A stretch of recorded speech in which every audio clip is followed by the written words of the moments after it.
হে everyone, আসসালামু আলাইকুম। কেমন আছেন সবাই? আমি আলহামদুলিল্লাহ অনেক ভালো আছি।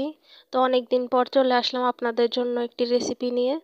তো এটা আজকে দেখাবো আমি গরুর মাংস দিয়ে সিমের বিচির রান্না। এই সিমের বিচিগুলো আমাদের গাছেরই। এর আগে আমি আপনাদের আগের ভিডিওতে দেখিয়েছিলাম যে আমাদের গাছ থেকে শুকনো সিমের বিচি পাড়ছি, তারপর ওগুলোকে কিভাবে পরিষ্কার করে নিছি। তো আজকে ওই সিমের বিচিটাও সঠিকভাবে কিভাবে প্রিপেয়ার করে রান্না করা হবে। এগুলো যেহেতু শুকনো তাই অনেক শক্ত হয়, তো এগুলো সঠিকভাবে রান্না করা লাগে। তো আজকের ভিডিওতে থাকছে এটাই, সিমের বিচি দিয়ে গরুর মাংসের রান্না। তো চলেন এবার মেইন রান্না চলে যাই। তো প্রথমে রান্নার জন্য আমাদের সিমের বিচিগুলো টেলে নিতে হবে শুকনো একটা কড়াইতে। তো আমরা আজকের রান্নাটা করছি আমাদের মাটির চুলায়। মাটির চুলার রান্না কিন্তু আমার সবচেয়ে বেশি পছন্দ। আমি যখনই পারি মাটির চুলায় রান্না করি। তো আজকের রান্নাটা করছে আমার আম্মু। তো প্রথমে সিমের বিচিগুলো সুন্দরভাবে টেলে নিচ্ছি। এগুলো টেলে নিলে একটু ভেজে নিলে তারপর এগুলা ছোট ছোট করে ফুটবে। তারপর ফুটলে মনে করব যে আমাদের সিমের বিচিটা ভাজা হয়ে গেছে। তারপর এটাকে এরকম একটা চটের বস্তা বা চটের কাপড় কিছুর উপরে দিয়ে এভাবে আধা ভাঙ্গা করে নিতে হবে।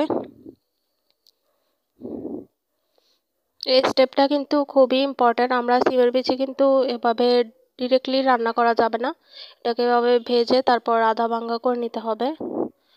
তো আম্মু সবগুলো সিমের বিচি সুন্দরভাবে বেটে নিচ্ছিল। তারপর এগুলোকে এবার আমরা পানিতে ভিজিয়ে রাখবো।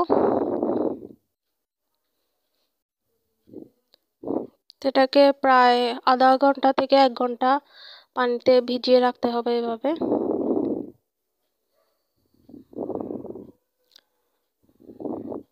তারপর 1 ঘন্টা পর এবার এগুলো সুন্দরভাবে ধুয়ে নিতে হবে। ধোয়ার সময় পানির সাথে কিন্তু যে আলগা কালো কালো খোসাগুলো ছিল ওগুলো চলে যাবে। ওগুলো নিয়ে তেমন একটা টেনশন করার দরকার নেই। যখন ধুবো তখন এগুলো নিজে নিজে চলে যাবে পানির সাথে। তারপরে এই যে আমাদের রান্নার জন্য যা যা লাগবে সব কিছু রেডি করে নিছি। তো এবার চলে যাই মেন রান্নাতে। তো প্রথমে কড়াইতে তেল দিয়ে তারপর দিয়েছি পেঁয়াজ কুচি। তো পেঁয়াজ কুচিটা একটু ভালোভাবে ভাজা ভাজা হয়ে গেলে তার মধ্যে দিয়ে দেবো গোটা মশলা, এলাচি, দারচিনি, তেজপাতা। তারপর দিব গরুর মাংস। এই সিমের বিচি এভাবে রান্নার জন্য কিন্তু চেষ্টা করবেন একটু চর্বিযুক্ত গরুর মাংসগুলো ইউজ করতে। চর্বিযুক্ত গরুর মাংস দিলে কিন্তু এটা টেস্ট আরও অনেক বেশি ভালো আসে। তারপর দিয়ে দিচ্ছি স্বাদ মতো লবণ।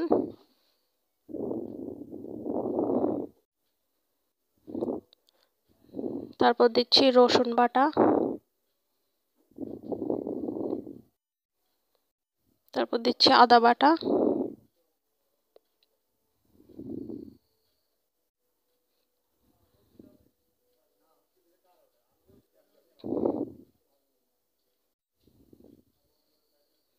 এবার সব কিছু ভালোভাবে একটু কষিয়ে নেব ঢাকনা দিয়ে। তারপর 5 মিনিট পর এবার দিয়ে দেব জিরা বাটা আর গরম মশলা বাটা। গরম মশলা বাটা দিয়েছি জায়ফল, জত্রিক, এলাচি, দারচিনি, তেজপাতা সব কিছু একসাথে ভালোভাবে বেটে নিলে কিন্তু গরম মশলাটা রেডি। তো এবার সব কিছু দিয়ে মিক্স করে তারপর দিয়ে দেব হলুদ গুঁড়ো। তারপরে এগুলোকে সব কিছু ভালোভাবে মিক্স করে দিয়ে দেব 2টো আস্ত টমেটো কুচি করা। টমেটোটা আমরা কষানোর সময় দিয়ে দিচ্ছি যাতে সুন্দরভাবে গলে একদম তরকারির সাথে মিশে যায় ভালোভাবে। তারপর এটাকে ঢাকনা দিয়ে আরও 5 মিনিট কষিয়ে নিয়ে এবার সবার শেষে দিয়ে দেব গুঁড়ামরিচ। গুঁড়ামরিচটা একদম কষানোর শেষে দিলে ভালো হয়, তাহলে টেস্ট আর কালার দুইটোই অনেক ভালো আসে।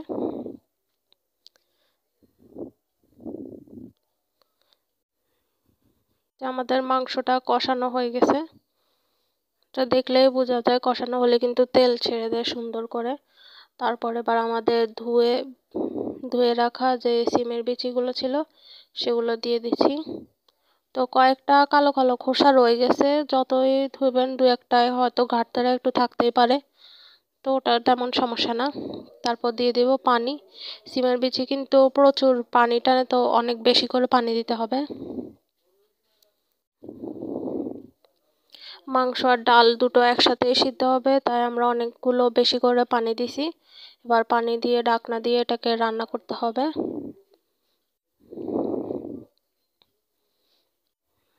ভাবে সবকিছু সিদ্ধ হয়ে গেলে, ঝোলটা ঘন হয়ে গেলে বুঝবো আমাদের রান্নাটা কমপ্লিট। তারপরে যে আরও কিছুক্ষণ এটাকে সুন্দরভাবে জাল দিব, যতক্ষণ না মাংস আর সিমের বিচিগুলো সিদ্ধ হচ্ছে আর ঝোলটাও একদম পারফেক্ট হচ্ছে। এখন কিন্তু অনেক পানি, ঝোলটা আরও সবকিছু যখন সিদ্ধ হয়ে যাবে তখন ঝোলটাও কিন্তু কমে যাবে। তা এত পানি দেখে ভয় পাওয়ার কিছু নেই, সিমের বিচি অনেক বেশি পানি টানে, তো অনেক বেশি করেই পানি দিতে হবে এটাতে। তো আমার আজকের রান্না রেসিপি এ পর্যন্ত। আমার আজকের ভিডিও আপনাদের কেমন লাগছে অবশ্যই কমেন্টে জানাবেন। আর সবাই আমাকে বেশি বেশি ফলো দিয়ে সাপোর্ট করবেন। সবাই ভালো থাকবেন। আল্লাহ হাফেজ।